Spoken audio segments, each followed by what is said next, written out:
mi abuela fracasó en su hogar, mi mamá fracasó en su hogar, yo también no creo que pueda seguir, también fracasado. Pero ahora usted está en Cristo. Cristo se hizo maldición para que seamos libres de toda maldición.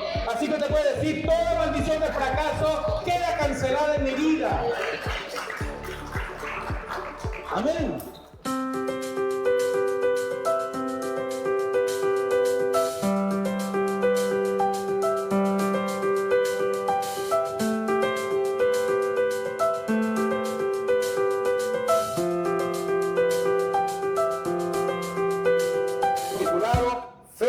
En medio de la adversidad.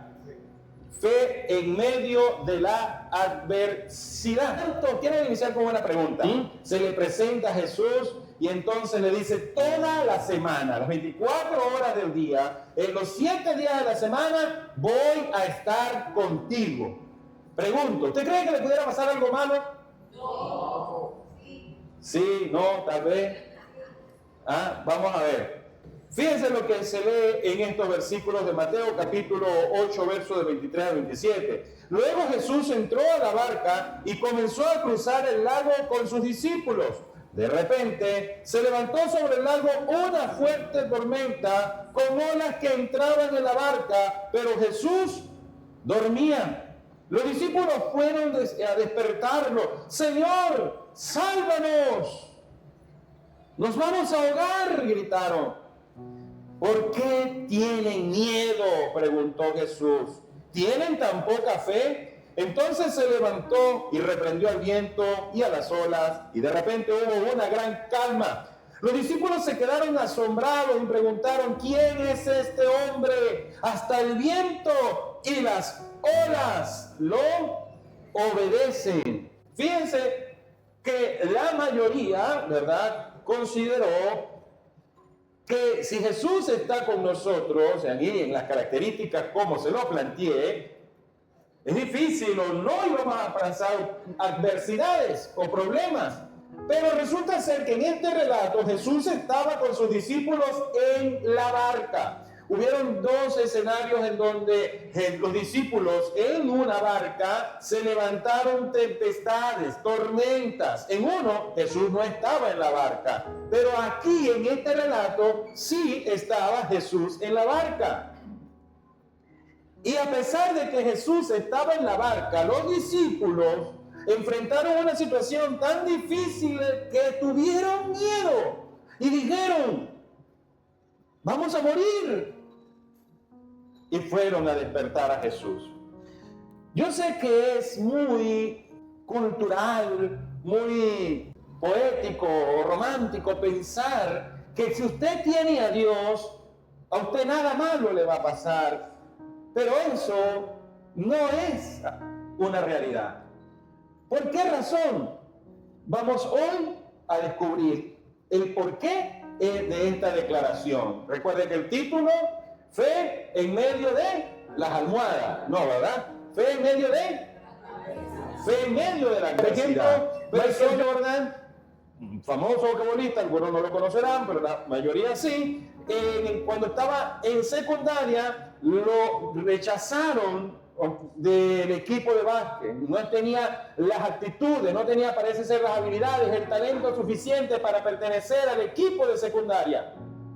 Pero él, esa adversidad no lo derrotó, sino que se empezó a esforzar cada vez más y logró convertirse en ese famoso basquetbolista. Hay otro basquetbolista que de pronto usted no conoce mucho, se llama Stephen Curry.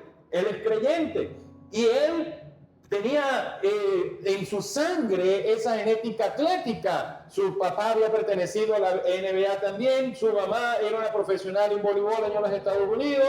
Pero cuando él empezó a incursionar también en el básquet desde su adolescencia, resultó que parecía que no tenía la estatura que requerían. Entonces comenzaron a rechazarlo, pero él insistió. Y cuando le dieron la primera oportunidad, se esforzó tanto, que se convirtió en otra persona exitosa en cuanto a lo que tiene que ver con el básquet. Y él, en una declaración, dijo las siguientes palabras. Dijo: no importa de dónde vengas, lo que tengas o no tengas, lo que te falte o lo que tengas demasiado, pero lo que necesitas es tener fe en Dios, una pasión eterna por lo que haces y lo que eliges hacer en esta vida, y un impulso implacable y la voluntad de hacer lo que sea necesario para tener éxito en cualquier cosa que te propongas. Fue rechazado y en él cayó un peso. Mis padres lo lograron, yo no, sí, voy a lograrlo porque tengo a Dios. Personas también famosas como Elon Musk, en sus primeras empresas, pues no tuvo mucho éxito. Bill Gates también, en la primera empresa que estuvo desarrollando, tampoco tuvo éxito. Y hoy en día sabemos cuán millonario es. Pero en la Biblia también aparecen casos, como por ejemplo José, el cual soñó grandeza, Dios le dio sueños de grandeza. ¿Y qué fue lo primero en que se enfrentó? Sus propios hermanos lo vendieron como esclavo, estuvo como esclavo un buen tiempo, después de manera injusta cayó en prisión. Y en medio de todas esas adversidades, aunque tenía el llamado de Dios, pudo perseverar, formar su carácter y avanzar. David también. David, él estaba tranquilito pastoreando la obra de su padre. Viene el profeta, lo unge como rey de Israel y cualquiera diría, wow, el mismo profeta lo ungió. De aquí en adelante, él tiene la unción de rey, wow, maravilloso. Pero ¿qué fue lo primero que enfrentó? Goliat. Lo siguiente que enfrentó, una persecución injusta por toda la nación por simplemente celos, antes de convertirse en rey. Y usted dirá, bueno, pero no es que si hacemos la voluntad de Dios todo sale de maravilla. Pregúntele a Jesús. Antes de convertirse en el Rey de Reyes, Señor de Señores y Salvador del mundo, rechazado, traicionado, abandonado, torturado, asesinado en una cruz. Por supuesto venció, resucitó, gracias a él hoy estamos aquí. Pero a veces caemos en un estado romántico y decimos, pero ¿por qué me pasa si yo creo en Dios? ¿Por qué me pasa si por qué tengo que pasar algo malo? No entiendo.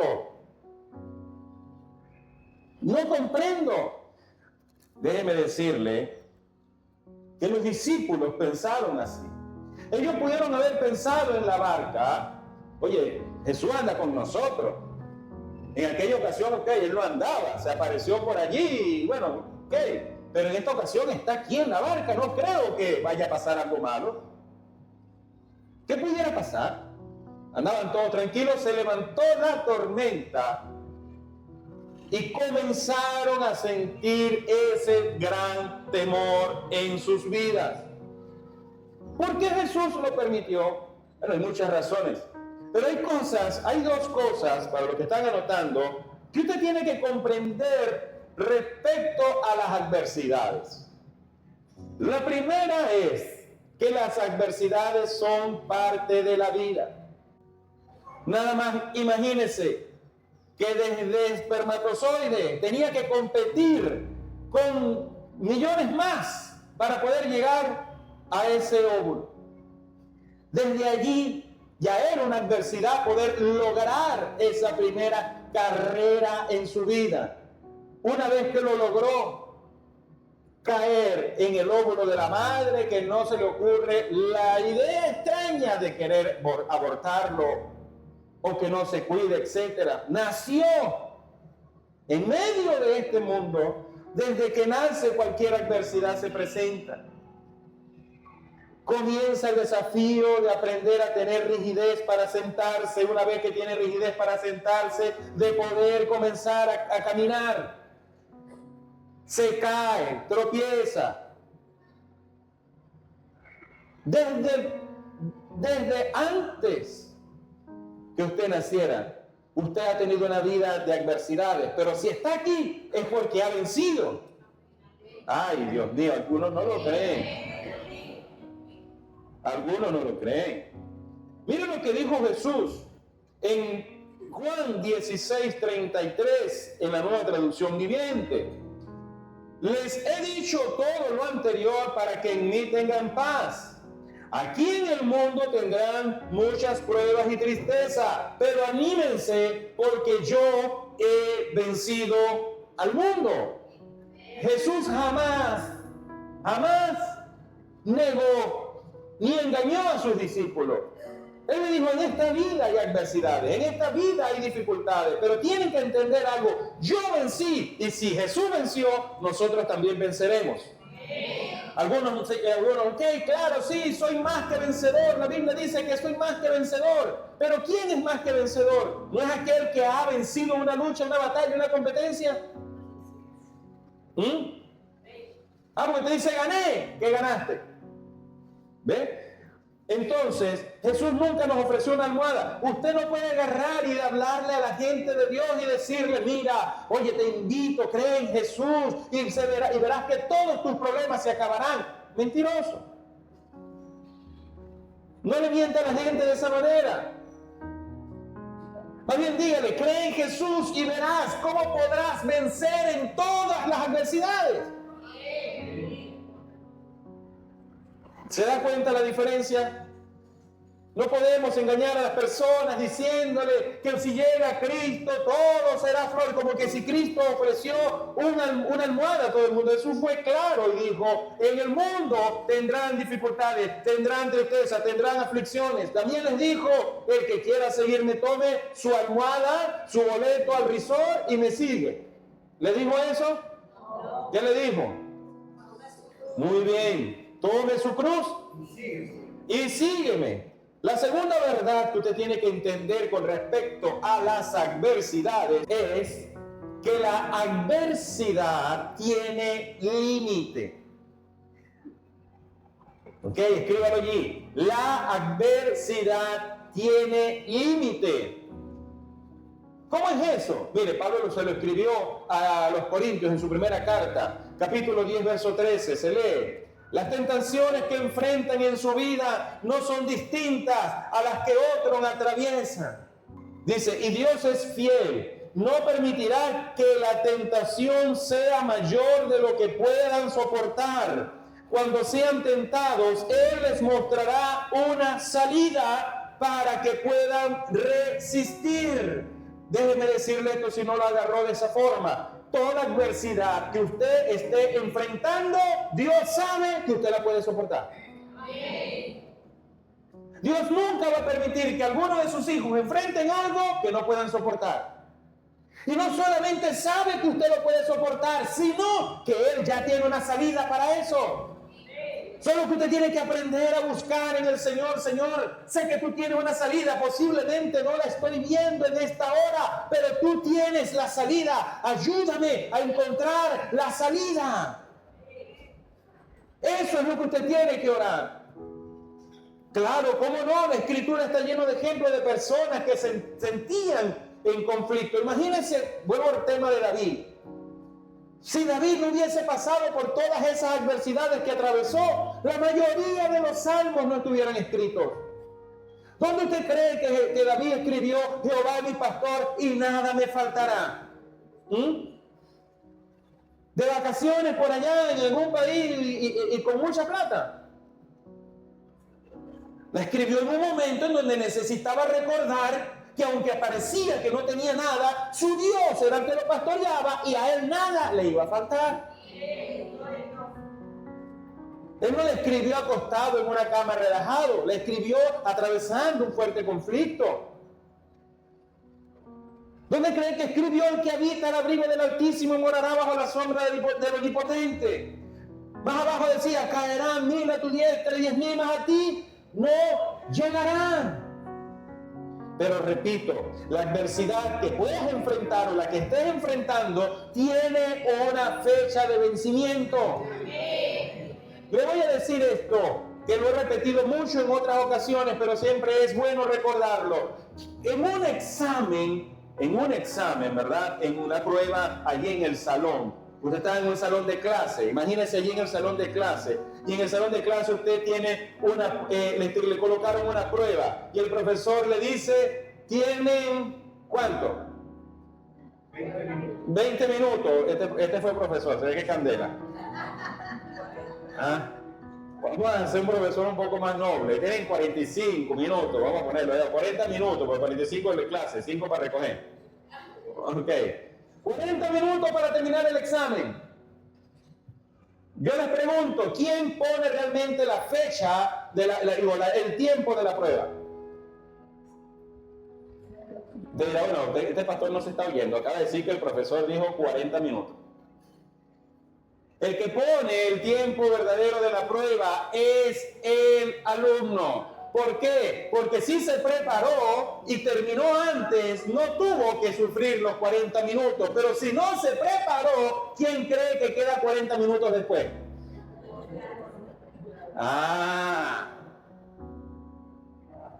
Si usted, mientras que está escuchando este mensaje, sigue viendo las notificaciones de su teléfono y no le está prestando atención, no se queje cuando le venga la adversidad y dice, ay, pero es que Dios no me habla. Sí te habló, pero estaba viendo mensajes en este momento. Ahora le digo esto. Por supuesto que a la fecha de la situación que usted está atravesando tiene un límite. Posiblemente ya se venció, pero usted sigue ahí sufriendo. En vez de aceptar, es verdad, no me preparé. Necesito ayuda. Y lo maravilloso de nuestro Dios es que es un Dios que sí da segundas oportunidades. ¿Amén? Las pruebas no son para siempre y Dios sabe que usted puede. Dígale que está a su lado, sí puedes. Sí puedes. Díganselo con carácter, dígale, sí puede. ¿Cuántos hijos de Dios hay aquí? Entonces diga, sí puedo. Diga, todo lo puedo en Cristo que me fortalece. ¿Cuántos pueden? Claro que sí puedo, gloria a Dios. Usted sí puede, sí puede ver la gloria del Señor. Ahora, lo repito, vuelve a la escena. Están los discípulos allí en el barco, se montan Jesús, todo feliz. Acuérdense que la mayoría de los discípulos que estaban en ese barco eran expertos en cuanto a la navegación, por lo menos allí en ese lago. Se levanta esa tormenta, tendría que ser demasiado grande para ellos asustarse. ¿Ok? Y no creo que no lo hayan intentado buscar la manera de estabilizar el bote. Pero el versículo 24 inicia con estas palabras. Mateo 24, 8:24 inicia con estas palabras. Dice, de repente se desató sobre el lago una fuerte tormenta. ¿Cuántas cosas nos pasan en la vida de repente? Uno cree que, oye, la semana va bien, todo va chévere, ¡pum! De repente se dañó la lavadora, se dañó la nevera, se dañó esto, se enfermó el otro, de repente, ¿y uno qué pasó?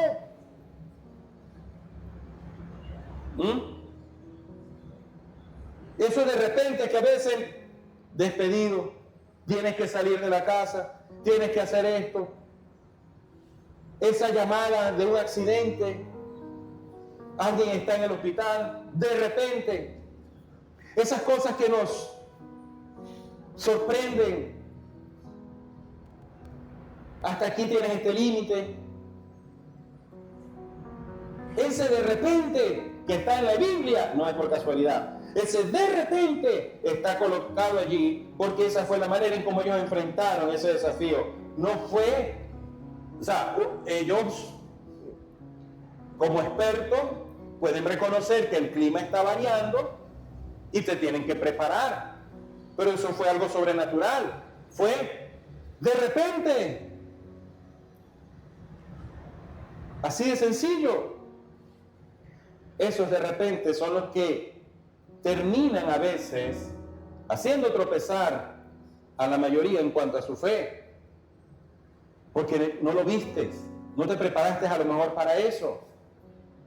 No estabas emocionalmente preparado para recibir esa noticia. No estabas a lo mejor económicamente preparado para enfrentar ese desafío. Un alumno, que de pronto, está confiado porque le dieron un cronograma de clase y entró, de evaluaciones, y entró al salón, de repente, prueba.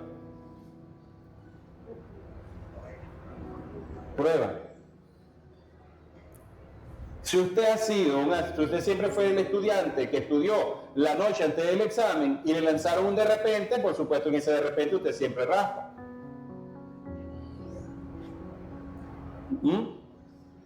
Porque no estaba preparado, no entendió que estaba estudiando. Entonces usted ahora está en Cristo. Hay promesas en las Escrituras, hay palabra para usted. Por supuesto, aunque Cristo esté con nosotros, hay cosas que Él espera. Hay cosas que Dios está esperando de nosotros. Jesús estaba ahí y dice que estaba durmiendo. Y uno dirá, oye,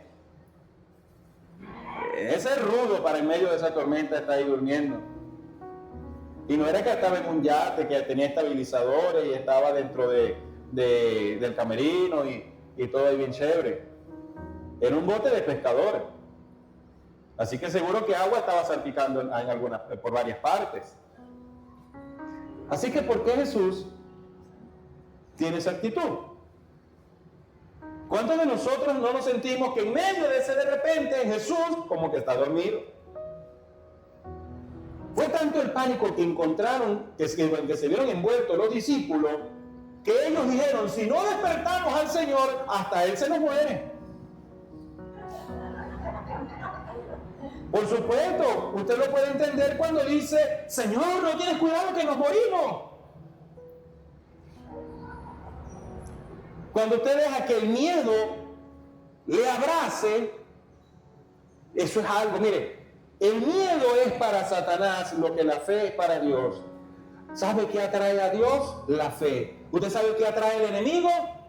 El miedo. ¿Se recuerda que leímos un versículo al finalizar por allí que muchos se vieron así como medio pelucados? El domingo pasado. ¿Verdad? Que hay una lista para los que van a entrar al lago de fuego. ¿Y quiénes estaban de primero en la lista? ¿Y quiénes más? Incrédulos. Y después vendrían los mentirosos. Entonces, y los hechiceros. ¿Y cuántos se molestan con los hechiceros? Pero ¿cuándo se molesta con usted cuando está ahí con esos miedos?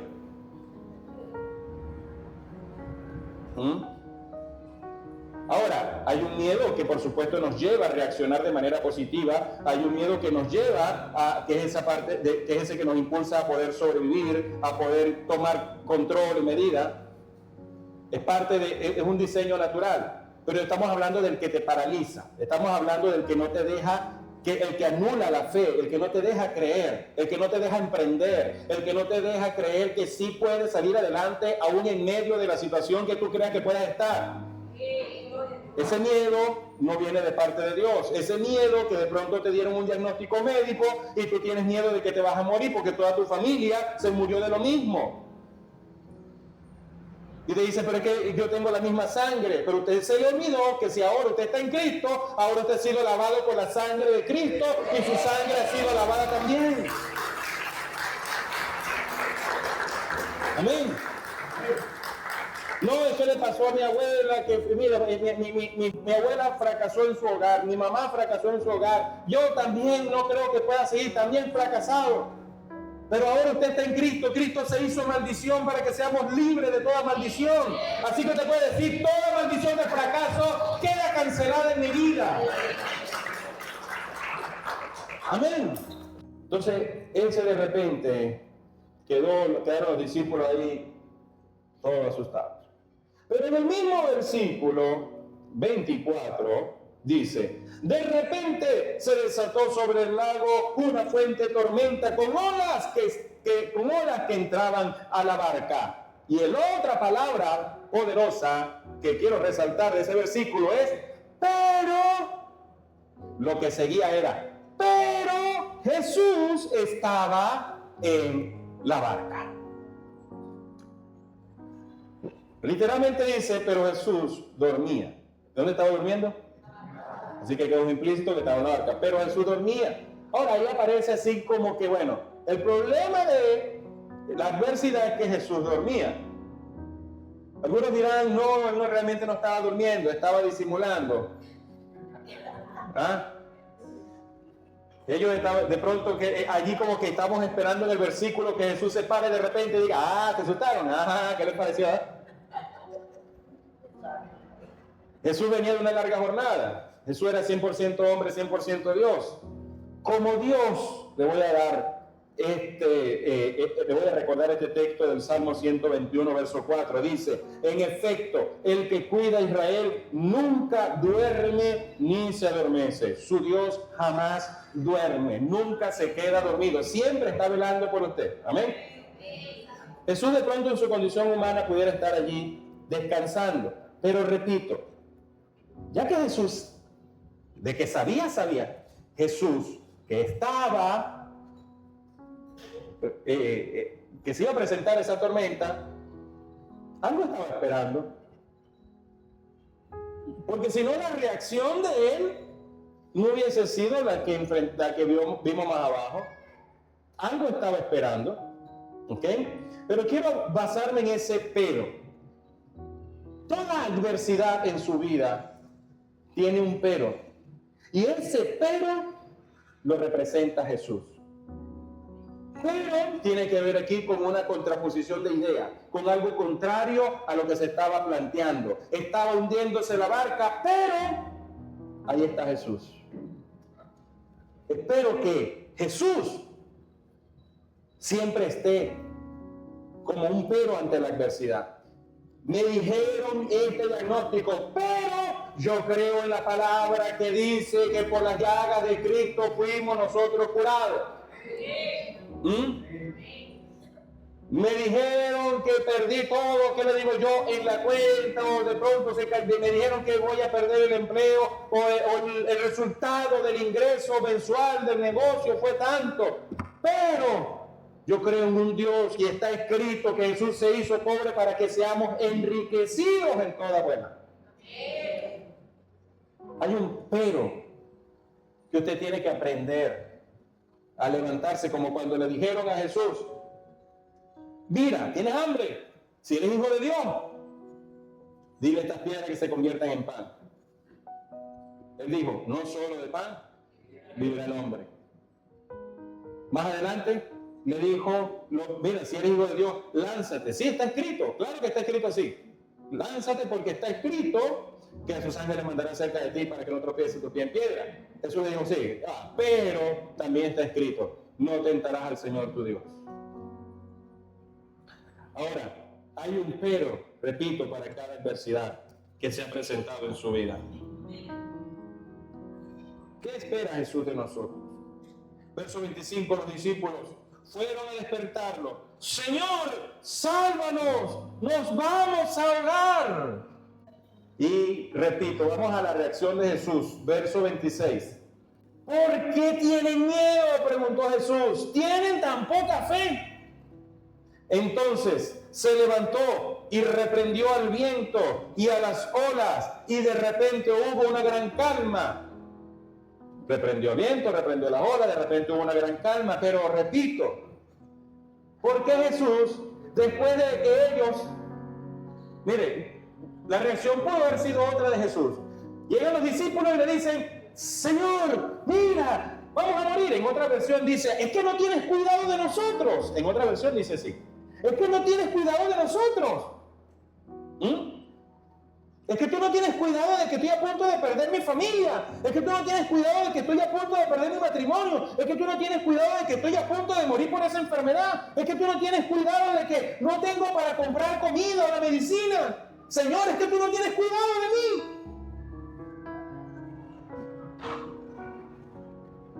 ¿Aló? Es que tú no tienes cuidado de mí. Imagínense en ese momento, repito, posiblemente lo que usted esperaba era que Jesús se despertara, ¿verdad? Oye, disculpa, vale, es que estaba cansado un momentico, ya voy. Oye, ya tengo como un año orando por lo mismo y tú dormido. Oye, con razón que estas horas se levantaron.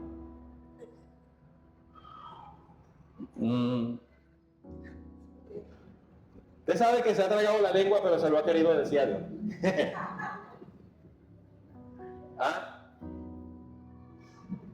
Pero Jesús llega y se despertó y no dijo: ay, mi hijo, de verdad, perdóneme que les haya pasado, que les haya hecho pasar este susto, perdóneme que les haya hecho pasar por esto, este no era lo que yo quería. Jesús no le dijo eso. Jesús le disculpó por estar durmiendo, o se molestó porque lo fueran a despertar.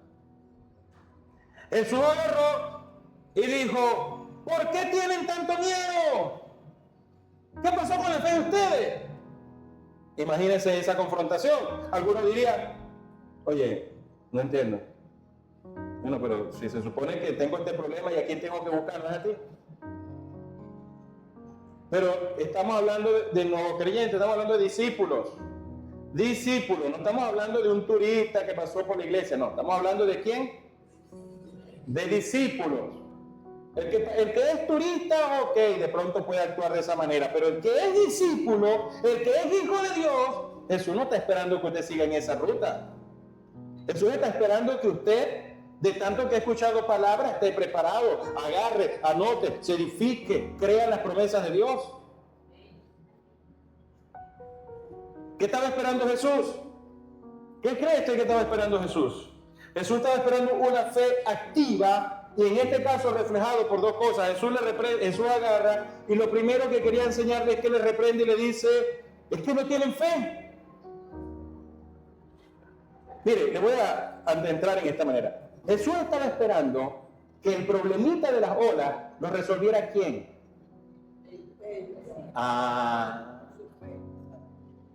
Jesús estaba esperando que el problemita de las olas lo resolvieran los discípulos. Eso no sucedió el día después que Jesús los llamó. Ahí hubiese sido injusto. Ya había pasado tiempo de ellos, ya habían visto cómo Jesús hacía milagros, ya les había enseñado diferentes tipos de maneras para creer. Y Jesús está esperando a ver si recuerda el relato también, la anécdota, ¿verdad? De aquel malabarista pasó por un lado, pasó por otro lado, pasó por otro lado, y cuando él pasó con la carretilla lleno de arena de 90 kilos, y cuando le preguntó a la gente, a ver, ¿ustedes creen que yo pueda con un hombre? Sí. Bueno, ¿quién se atreve? Señor, yo creo que tú me puedes sanar. Muévete. Yo creo que tú me puedes prosperar. Muévete.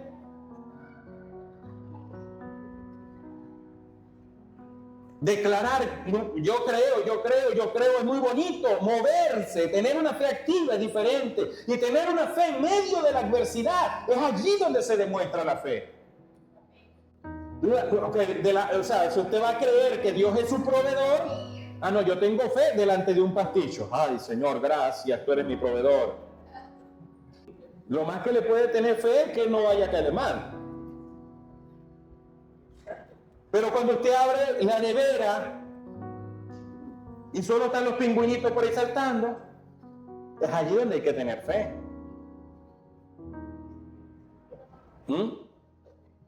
Es allí donde hay que tener fe. Y usted vaya a abrir la nevera y nada. Y busca si tiene algo de pronto de dinero, nada. Es allí donde entonces usted dice, Señor, estás dormido.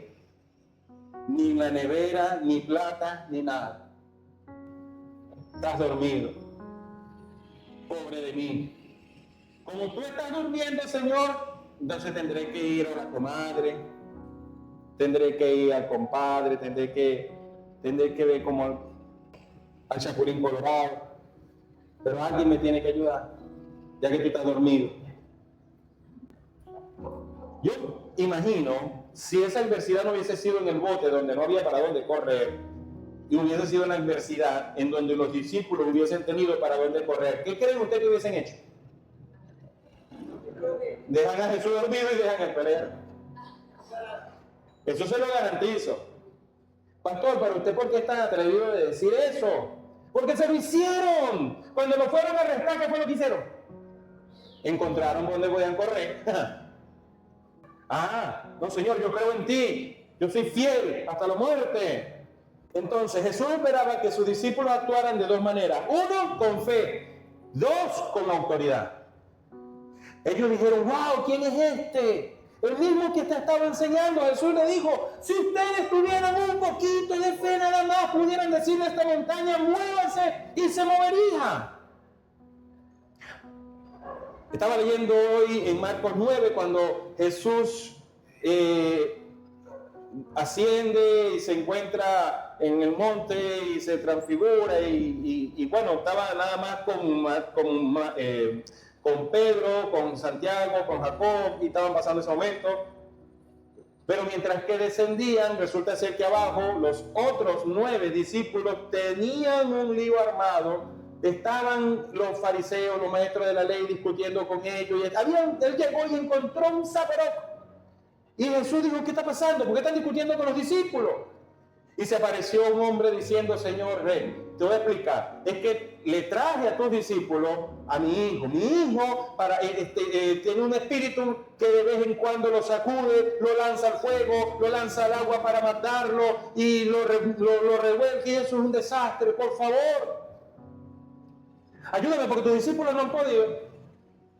Todo ese tramo. Y los discípulos no han podido. Me sorprende la respuesta de Jesús. ¿Sabe cuál fue la respuesta de Jesús? Jesús le dijo, bueno, pero no fue cuerdas de incrédulos, sino partidas de incrédulos, le dijo. Partidas de incrédulos, ¿hasta cuándo voy a estar con ustedes? ¿Hasta cuándo los voy a soportar? Así les dijo. Y entonces agarró al padre, a ver, traemos un muchacho. Y el demonio ahí con un espectáculo, tirando al muchacho para allá y tirando al muchacho para acá. Y Jesús hablando con el padre, mire, ¿de cuándo está así? Imagínate, yo me imagino la ansiedad del padre. Y le digo al demonio, me das por dejar la payasada y te me vas. Y no vuelvas a entrar en él. Y el muchacho quedó medio débil. Y los fariseos, pues no falta uno. Mira, ahí está. Lo mató, lo terminó de matar. El muchacho quedó así medio débil. Jesús lo agarró, lo levantó, se paró y se lo entregó a su padre. Y usted sabe, más tarde los discípulos le dicen, Señor, ¿por qué nosotros no pudimos sacarlo? Y Jesús le dijo, este demonio, ese tipo de demonio no sale si no es por oración. Otra versión dice ayuno oración, pero en esa versión dice por oración. Otra palabra era, te falta orar, mijo. Te falta orar. Tú lo que quieres es venir el domingo, que el pastor haga un conjuro ahí, a la 1, a las 2 y a las 3, se te fue él y ya, pero no quieres orar tú en 3 semanas.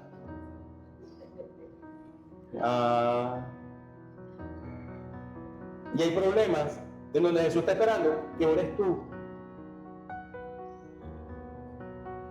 que lo enfrentes tú. No estoy diciendo que usted no pueda enviar peticiones. Claro, aquí hay un equipo de intercesiones en toda la semana. Hay grupos llamados Veraca que está intercediendo por diferentes situaciones. Usted puede enviar, le respaldamos en oración. Pero la oración principal debe ser la suya. Se supone que usted es el que más le afecta. Se supone que usted es el que más le duele. Jesús estaba dormido, los que estaban asustados eran ellos. ¿Por qué no se pusieron a orar? ¿Por qué no se pusieron por lo menos a probar? Te reprendo. O le dijeron al viento, viento, cesa. No, pero intentaron nada. Lo que sí intentaron fueron por sus propios recursos. Agarraron el remo, estabilizaron la quilla y trataron de ver cómo. Pero lo que le había enseñado a Jesús, tiempo antes, ni nada de eso lo hicieron. Jesús se para, hace lo que le había enseñado y dice, wow, Jesús le dice, ¿cuál es la sorpresa? Si ustedes podían hacerlo. Ustedes podían hacerlo. Eso era lo que estaba esperando Jesús. ¿Qué está esperando Jesús? ¿Por qué no ha resuelto esa situación contigo? Porque sabe que desea que tú actives la fe y que actives la autoridad que tienes en Cristo. Cuando los discípulos, después Jesús los envió a predicar de 2 en 2 y regresaron diciendo, Señor, contentos, en tu nombre echamos fuera demonios, en tu nombre sanamos enfermos. Y ahí estaban ellos contentísimos. Jesús le dijo, no se alegren tanto por eso, como alégrense que su nombre esté escrito en el libro de la vida. Lo primero que usted debe de asegurar es que realmente usted es hijo de Dios, y eso lo podemos resolver más adelante. No que está en una religión, que usted realmente ha entregado su vida a Jesús, que usted es discípulo de Jesús. Asegúrele ello. Y los propios discípulos después estaban contentos y les digo, asegúrense realmente que su nombre está escrito en el libro de la vida. ¿Qué le quería decir eso? por lo que más deberían de gozarse es porque tener una correcta relación con Dios. No qué tanto hacen para Dios, sino qué tan buena es su relación con Dios. Es fácil quejarse por el problema que tenemos y créame que no es pecado que usted pueda presentarle delante del Señor su angustia. De hecho, dice que depositemos delante de Él nuestra angustia. Más de un hombre de Dios en las Escrituras escribió: Señor, ¿por qué te has olvidado de mí? David varias veces lo escribió: ¿te has olvidado de mí? ¿Por qué estoy pasando por eso? Usted puede expresarle a Dios: Señor, me siento de esta manera, eso no es pecado. Pero una cosa es expresarle a Dios cómo se siente y otra cosa es estancarse. Usted puede expresarle al Señor: estoy afligido, me siento abatido. Y pues ahí se puede empezar a declarar: necesito esa fuerza, necesito sabiduría. Tu palabra dice: si alguno tiene falta de sabiduría, que te la pida a ti, porque tú no la niegas, pero eso sí, que la pida con fe. Tu palabra dice: tú das esfuerzo al cansado, multiplica la fuerza del que no tiene ninguna. Tu palabra dice: no he visto justo desamparado, ni su simiente que mendigue pan. Sé que va a venir la provisión. Su palabra dice. Pero, repito, ¿cómo usted está actuando? Jesús no está dormido, Jesús está esperando. ¿Por quién está esperando Jesús? Exactamente. Jesús está esperando por usted. Pastor, yo tengo años esperando por eso. ¿Y qué ha hecho usted durante todos esos años?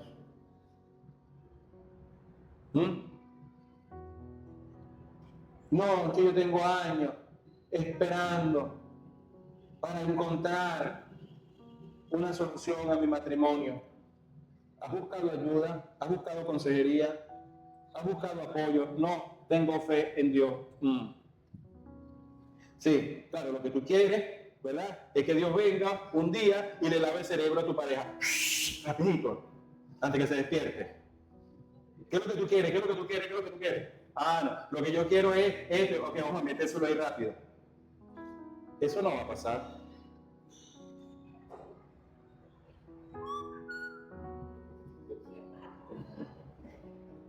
No, es que yo estoy orando. Qué bueno. Pero una fe activa necesita tener también autoridad. Como lo hablamos la semana pasada. Si usted se perdió el tema la semana pasada, ya está activo en YouTube. Publicidad. Ya está allí. Véalo. Repáselo. Dele suscribir. Póngale me gusta. Termino con esto. Usted coloca el tiempo de esa adversidad, usted es el que le da tanta larga. Quiero que se coloque de pie, por favor, un momento. Sí es necesario que atravesemos por adversidades. Eso nos va a ayudar a formar el carácter. Eso nos va a ayudar a prepararnos para mayores niveles de fe. Pero la fe exactamente se requiere cuando está esa ausencia. La fe. ¿Cuál es el primer requisito para un milagro? Yo se lo he dicho bastante. ¿Cuál es el primer requisito para un milagro? No, la necesidad. Usted primero está la necesidad. Y usted ve que está la necesidad, ¿usted qué aplica? Si tiene necesidad, maravilloso, ya tiene el primer requisito para un milagro. Ahora haga lo siguiente. ¿Qué? Fe. Y verá. Fe y muévase con autoridad. Créale a Dios, porque usted es un hijo de Dios y tiene promesas. Active la promesa de Dios para su vida. Amén. Yo quiero que, por favor, cierre sus ojos y repita conmigo estas palabras. Diga conmigo: Señor Jesús, yo te doy gracias por tu palabra. Ayúdame a desechar todo temor y toda excusa que me haya impedido activar mi fe. Hoy decido activar mi fe. Hoy decido creer en ti. Hoy decido creer en tu voluntad. Creo en tu gracia y en tu amor. Sé que puedo en Cristo. Sé que todo lo puedo en Cristo contigo. Ayúdame, Señor. Ayúdame a creer en tu palabra, a entender que si estás conmigo, aunque se presenten adversidades, voy a vencer. Tú lo dijiste y yo lo creo. Soy más que vencedor en Cristo Jesús. Yo lo creo. ¿Cuántos son más que vencedores? Amén. Qué bello es nuestro Señor. Vamos a adorar un momento, por favor.